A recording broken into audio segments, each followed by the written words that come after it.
Treatment of whatever type of a diabetes mellitus usually includes keeping to a special diabetic diet.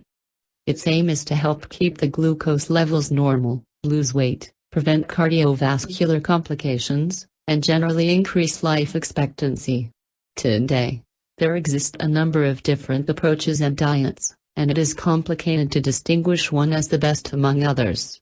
The most important thing is that a specific diabetic diet should be recommended by your healthcare provider. Carbohydrates and diabetic diet.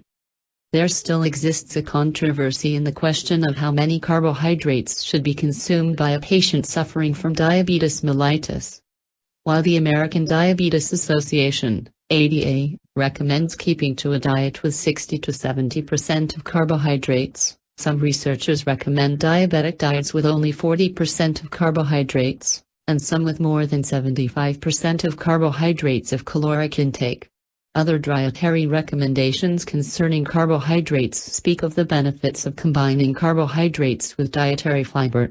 Such combination causes smaller glycemic rise in comparison with consuming carbohydrates alone. Interestingly, table sugar that is often thought to trigger diabetes is included to the diabetic diet. In fact, table sugar does not raise the glucose levels as much as other sources carbohydrates with the same amount of calories. Specific diets. The following specific diets have already become very popular and are considered to be very effective in patients with diabetes mellitus. Pritikin diet is rich on carbohydrates and raw fat. It includes whole grains, fruits, vegetables, etc. GI diet is aimed at lowering the glycemic index of a person's diet.